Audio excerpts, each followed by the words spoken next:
अब अर्का मान्य सदस्य हर्क राज राईलाई समय दिन्छु। समय 5 मिनेट।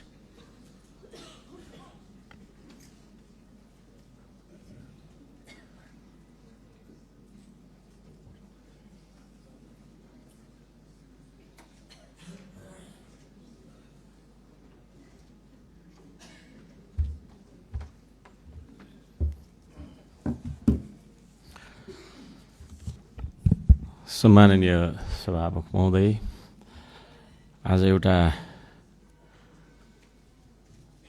संवैधानिक विधि हामीले पुरा गरिरहेका छौँ। लोकतन्त्रमा कि त चुनिनुपर्छ कि त चुन्नुपर्छ। त्यसो हुँदाखेरि अब चुनिने अधिकारलाई प्रयोग गर्दै श्रम संस्कृति पार्टीले उम्मेदवार अगाडि हामीले सार्यौँ। त्यसमा अहिलेका सबैभन्दा ठुला दल लगायत धेरैजसा दलहरूले सबैले समर्थन गर्नुभएको छ। त्यसका लागि म सम्पूर्ण राष्ट्रिय स्वतन्त्र पार्टी, नेपाली कांग्रेस, नेकपा लगायतका सबैजनालाई म हार्दिक धन्यवाद दिन चाहन्छु। यो एउटा विधि हो, पुरा गर्नुपर्ने नै थियो। त्यसले गर्दाखेरि हामीले यसरी पुरा गर्दैछौँ।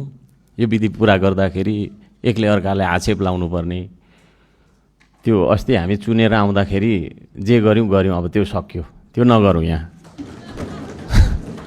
होइन। किनभने हामी माननीय भएर आएका छौँ।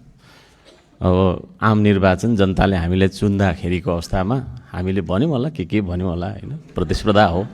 तर अहिले त्यो भन्दाखेरि यो संसदको मर्यादा रहन्छ जस्तो मलाई लागेन।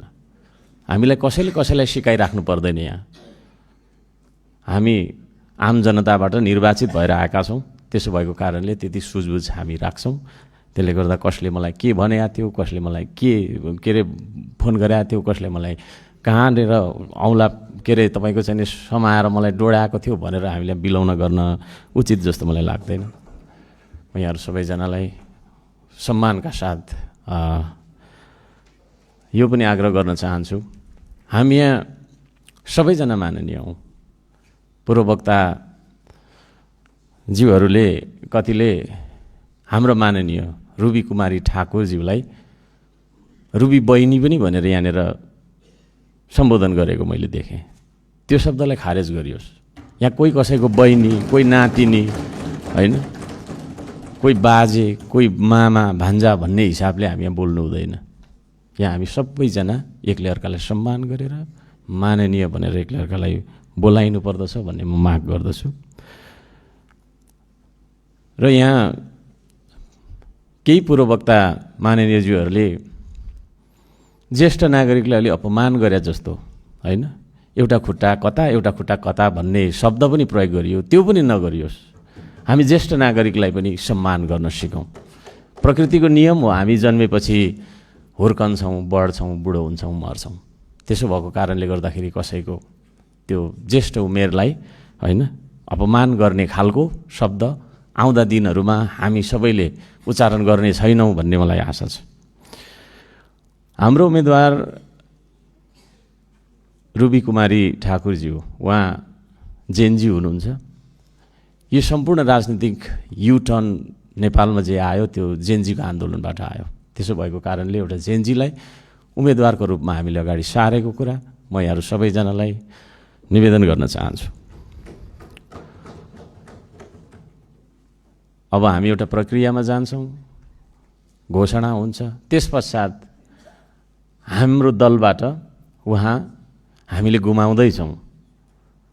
उहाँ एउटा संवैधानिक पदमा राज्यको साझा श्रम संस्कृतिको एउटा सांसदको रूपमा नभएर एउटा साझा अभिभावकको रूपमा उपसभामुख जस्तो गरिमामय पदमा रहेर निष्पक्ष ढङ्गबाट उहाँहरूले कार्य सम्पादन गर्नुहुनेछ भन्ने मलाई पूर्ण विश्वास छ। म चाहिँ भर्खरै दार्चुला गएको थिएँ। अलिकति असान्दर्भिक कुरातिर मोडिन्छु। अब म त्यो दार्चुलामा जाँदाखेरि म रोएर आएँ। म यहाँ माननीय मन्त्रीज्यूहरूलाई विशेष गरी भौतिक पूर्वाधार तथा शहरी विकास मन्त्रीज्यू, गृहमन्त्रीज्यू, उहाँहरूलाई पनि एकचोटि त्यहाँ भ्रमण गर्नका लागि त्यो दार्चुलाको ब्यास वडा के अरे गाउँपालिकाको वडा नम्बर 2 को दुम्लिङसम्म पुगिदिनका लागि म अनुरोध गर्दछु यो रोस्टमबाट। यति धेरै तपाईँको समस्या रहेछ, त्यो समस्यालाई देखेर म रोएर आएँ। बाटो नबनेको कारणले मान्छे तुइनमा महाकाली तरेर त्यहाँ महाकालीमा तुइन झरेर तपाईँको चाहिँ मर्ने, मान्छे नभएको त्यहाँ कुनै घर परिवार रहेनछ। मान्य सदस्य आफ्नो भनाइ छुट्याउनु होला। सरकारलाई त्यसतर्फ पनि ध्यान आकर्षण गर्न चाहन्छु। थुप्रै छन् कुराहरू, समय छोटो छ, यो समय पनि बढाउनुपर्छ भन्ने मेरो माग पनि छ।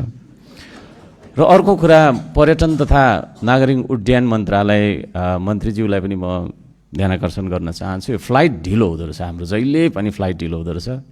बिना कारण फ्लाइट डिले गर्यो भने सम्बन्धित तपाईँको चाहिँ नि कम्पनीलाई फाइन पो लगाउनुपर्छ कि भन्ने माग पनि म राख्न चाहन्छु।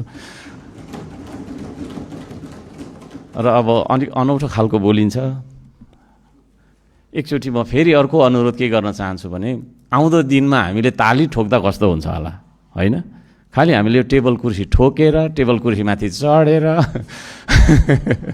यो पनि अलिकति राम्रो देखिएको छैन। त्यसो भएको कारणले हामीले आफूलाई मन लाग्दाखेरि 2 हात हाम्रो छ, त्यो 2 हात बजाएर ताली ठोक्यौँ भने कति राम्रो हुन्थ्यो होला भन्दै सबैजनालाई फेरि पनि धन्यवाद दिँदै र दुवैजना उम्मेदवारज्यूहरूलाई शुभकामना दिँदै भनाइ अन्त्य गर्छु। नमस्कार।